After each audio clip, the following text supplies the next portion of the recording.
बोलिए सदगुरु कबीर साहेब की जय। आज हम लोग सदगुरु कबीर साहेब के मूल ग्रंथ बीजक से रामायणी नंबर 18 श्रवण करेंगे, जिसमें सदगुरु कबीर साहब कहते हैं कि जो भी संशय मन में है उस संशय रूपी पशु को मार डालो। उस संशय को खत्म करो कि वो संशय क्यों बना पड़ा है। सदगुरु रामायणी नंबर 18 में कहते हैं, अद्भुत पंथ वर्ण ही नहीं जाई, भूले राम भूली दुनियाई। जो चेतहूँ तो चेतहूँ रे भाई, नहीं तो जीव यम ले जाई। शब्द न माने कथे ज्ञाना, ताते यम दियो है थाना। संशय सावज बसे शरीरा, तीन खायो अनवेदा हीरा।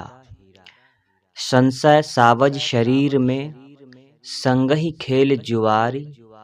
ऐसा घायल बापुरा, जीव ही मारे झार। सदगुरु कहते हैं अद्भुत शब्द, अद्भुत कहते हैं विचित्र को, जिसको देख सुनकर आश्चर्य होता है। सदगुरु कहते हैं कि संसार में ऐसे ऐसे पंथ एवं संप्रदाय हैं जिन्हें देख सुनकर आश्चर्य होता है। ऐसे संप्रदायों एवं पंथों की बातों में आकर लोग राम को अर्थात अपने आत्म स्वरूप को भूल जाते हैं, भटक जाते हैं। निज स्वरूप के शोधन की बात ही उनमें नहीं होती, किंतु मन मस्तिष्क आदि के भास अध्यास एवं अनुमान कल्पना को ही वे परम तत्व मान बैठते हैं। परम तत्व तो राम है और वह व्यक्ति का निज स्वरूप चेतन है। उसे जानबूझकर उसमें स्थित होना ही जीवन का लक्ष्य है।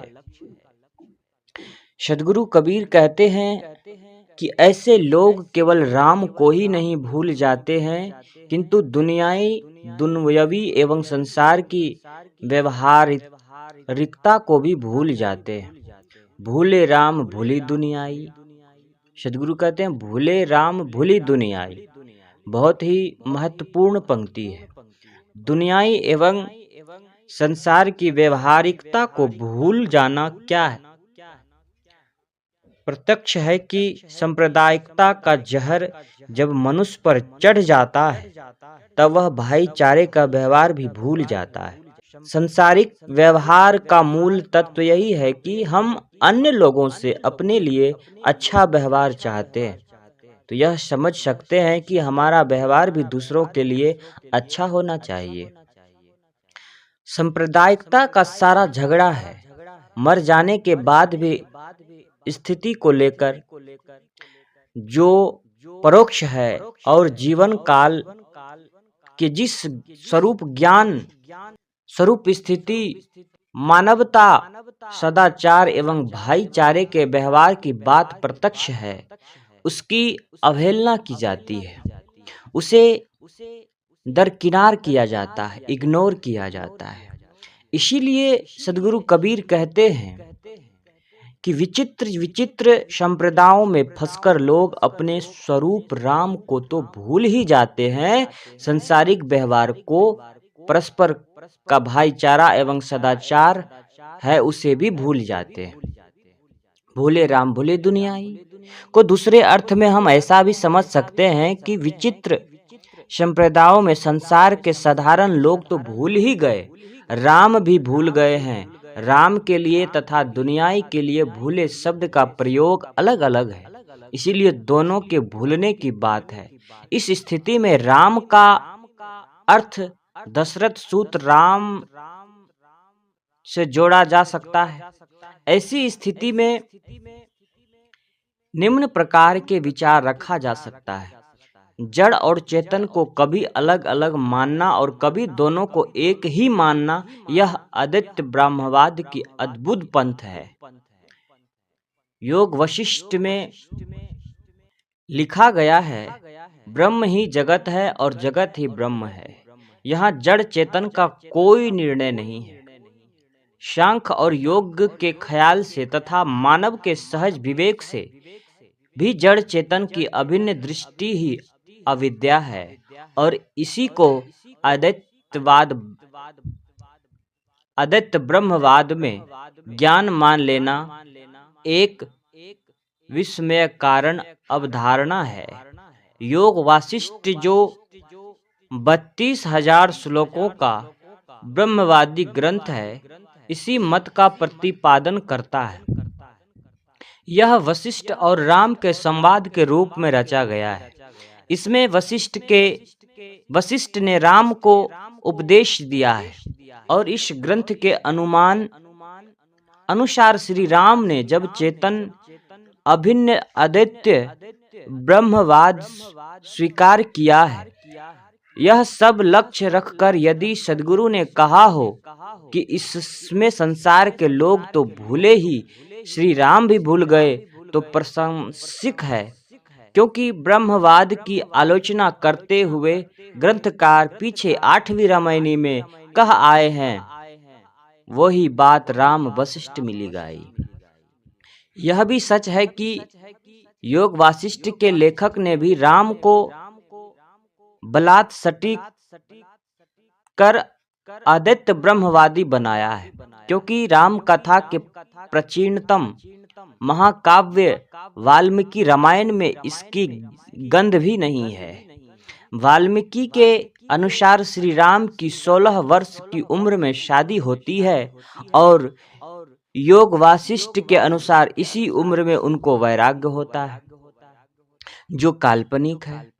राम कथा एक प्रिय काव्य हुआ, इसीलिए विभिन्न लेखकों ने उसे अपने मता अनुसार घुमाकर ढाला है। मूल वाल्मीकि रामायण को देखते हुए कहना पड़ता है कि चाहे योग वासिष्ठ के लेखक हों, चाहे अध्यात्म रामायण के लेखक और चाहे रामचरितमानस के लेखक गोस्वामी तुलसीदास जी हो, सभी ने मूल राम कथा के साथ घोर मनमानी की है और उसे इच्छा अनुसार घसीटा है, और जिसका जितना मन कहा है मूल राम कथा से हटकर नए नए प्रसंग जोड़े हैं। कबीर साहब यहाँ योग वासिष्ठ के अनुसार ही आलोचना करते हैं, किंतु योग वासिष्ठ के जड़ चेतन अभिन्नवाद का दोष श्री राम पर नहीं मढ़ा है। यह योग वासिष्ठकार का अपना दोष है। योग वासिष्ठ का रचना काल ईसा की 8वीं से 11वीं शताब्दी के बीच है। योग वासिष्ठ में प्रथम के वैराग्य और मुमुक्षु प्रकरण बड़े महत्वपूर्ण हैं। ग्रंथ प्रशंसनीय है, किंतु इसमें जड़ चेतन की अभिन्नता ही अंतिम सिद्धांत है एवं व्यवहार में योग भोग मिला दिए गए हैं, जो कल्याण के लिए घातक है। जो चेतहूँ तो चेतहूँ रे भाई, नहीं तो जीव यम ले जाए। यहाँ आए हुए यम का अर्थ वासना है। यदि मनुष्य विषय भोग रूप खानी जाल से तथा सांप्रदायिक भ्रांति रूप वाणी जाल से सावधान होकर उसमें अपने आप को मुक्त नहीं किया, तो उसे वासना इस संसार में भटकाती रहेगी। अपने चेतन स्वरूप से हटकर जहाँ तक दृश्य की वासनाएं है, वह यम है। शब्द न माने कथे ज्ञाना, अर्थात लोग निर्णय शब्द नहीं मानते, परंपरा प्राप्त अवधारणाओं को ही ज्ञान मानते हैं। जो परंपरा से चलती आई हुई है, उन्हीं को लोग मानकर सोचते हैं कि हम बहुत बड़े ज्ञानी हैं। लेकिन सद्गुरु कहते हैं कि सार शब्द न माने कथे ज्ञाना, अर्थात आज भी लोग सार शब्द को मानने से कतराते हैं और उसी की कथा करते हैं, उसी पर बल देते हैं। लोग तर्कयुक्त निर्णय सुनना नहीं चाहते, लोग उन्हीं बातों को सुनना चाहते हैं जिन्हें वे परंपरा से सुनते आए हैं। ऐसी स्थिति में सद ज्ञान का होना असंभव है। सावज अथवा साऊज उस पशु को कहते हैं जिसका शिकार किया जाए। संशय सावज है, शिकार है, उसे सब ज्ञानी मारना चाहते हैं। परंतु वह सावज ही शिकारी को मारता है। संशय अनवेदा हीरा को वेद रहा है। अनवेदा हीरा अविनाशी अखंड जीव है। जीव से ही उत्पन्न संशय जीव को खा रहा है। लोक में शिकारी शिकार को मारता है, परंतु यहाँ शिकार ही शिकार को मार रहा है। यह कबीर साहब की उलटवासी है, परंतु इनको समझने के लिए किसी पारखी संत की आवश्यकता है, किसी परंपरा से हटकर ऊपर उठकर जीने वाले संत की आवश्यकता है, तब हम जाके सीख समझ पाएंगे। अर्थ सीधा है, उनकी सारी उलटवासियों का अर्थ सीधा होता है। संशय रूपी सावज पशु एक शिकार को जब ज्ञानी रूपी शिकारी मारता है, मारना चाहता है, किंतु होता यह है कि ज्ञानी संशयों में स्वयं घिरे रहते हैं। ज्ञानी संशय पशु के शिकार हो रहे हैं। हर मनुष्य के हृदय में संशय पशु निवास करता है। किसी को किसी प्रकार का संशय है, किसी को किसी प्रकार का संशय है, किंतु हर मनुष्य के हृदय में संशय है। सद्गुरु कहते हैं वह संशय हमारे लिए पशु के समान है और जीव से जुआ खेलता है। आध्यात्मिक संशय और व्यवहारिक संशय से हर मनुष्य हर समय पीड़ित रहता है। मैं कौन हूँ, संसार क्या है, कोई ईश्वर है कि नहीं है, मेरे कल्याण का रास्ता क्या है, मरने के बाद क्या होगा, इत्यादि आध्यात्मिक संशय है। पत्नी, बच्चे, माता पिता, भाई, बंधु, संबंधी, पड़ोसी, मित्र, सबके प्रति मनुष्य के मन में संशय, संदेह, आशंका, भ्रम बने रहते हैं कि वे हमारे लिए क्या ख्याल रखते हैं, वे हमें धोखा तो नहीं दे रहे, इत्यादि। वह व्यवहारिक संशय है। मनुष्य जब अपने स्वरूप को नहीं पहचानता, अपने चरित्र को नहीं पवित्र करता, आत्मज्ञानी, आत्मशक्तिवासी और आत्मजीत नहीं होता, तब तक संशयों का शिकार होता है। जिस दिन व्यक्ति अपने स्वरूप को पहचान कर आत्मविश्वास पूर्वक मानवीय चरित्र की ऊंचाई पर पहुंच जाता है, उसके सारे संदेह समाप्त हो जाते हैं। दूसरे पर संदेह, संशय, भ्रम आदि का मूल अपने स्वरूप का अज्ञान तथा नैतिकता की कमी ही है, जो हम दूसरों पर संशय करते हैं।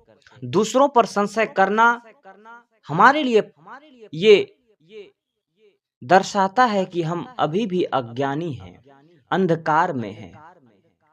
क्योंकि जो व्यक्ति संशय में पड़ा रहेगा वो कभी भी ज्ञान को नहीं समझ पाएगा, सच के रास्ते पे नहीं चल पाएगा।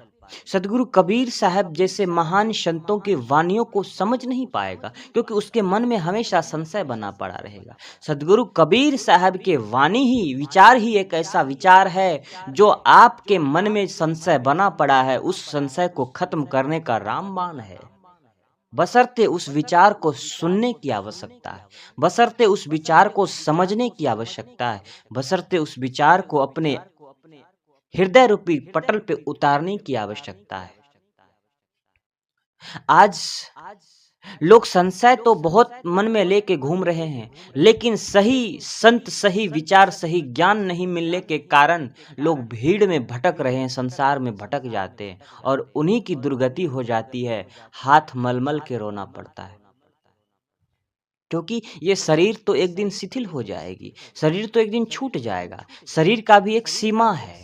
जब तक इस सीमा में है, शरीर में है, तब तक आप इस चीज को, इस संशय को खत्म कर लें, इस संशय से मुक्त हो लें, इस संशय को अपने मन से मिटा लें। और ये संशय तभी मिटेगा जब किसी पारखी संत से विचार करेंगे, पारखी संत से तर्क करेंगे, तभी संशय मिट सकता है। जो खुद संशय में पड़ा हो, उससे आप संशय मिटाने की इच्छा जाहिर करें, तो ये कदाचित नहीं हो सकता है, क्योंकि जो स्वयं कीचड़ में पड़ा होता है वो कभी दूसरों का कीचड़ साफ नहीं कर सकता है। सद्गुरु कबीर ऐसे संत हैं जो अपने ज्ञान से, अपने विचार से उन सभी समस्याओं का, उन सभी संशयों का समाधान करने में सामर्थ्य है। तो क्यों ना हम ऐसे विचारों को श्रवण करें, क्यों ना हम ऐसे विचारों का आत्मसात करें जो सभी संशयों को खत्म कर दे, जो सभी समस्याओं को खत्म कर दे। इन्हीं चंद विचारों के साथ मैं अपनी वाणी को विराम लेता हूँ। उम्मीद करता हूँ कि आप लोगों को ये विचार अच्छा लगा होगा और आप लोगों के मन में अभी भी कोई संशय हो तो जरूर इस प्रवचन को दोबारा सुनिएगा और कमेंट करके जरूर बताइएगा कि क्या संशय आपके मन में है। मैं उन संशयों को समाधान करने का अथक प्रयास करूंगा। अभी तक आपने इस चैनल को सब्सक्राइब नहीं किया है तो प्लीज चैनल को सब्सक्राइब कर लें ताकि सदगुरु कबीर साहब के आने वाले हर वीडियो हर विचार आप तक जल्दी से जल्दी पहुंच सके और आप घर बैठे लाभ ले सकें। बोलिए सदगुरु कबीर साहेब की जय। सभी संत महापुरुषों की जय।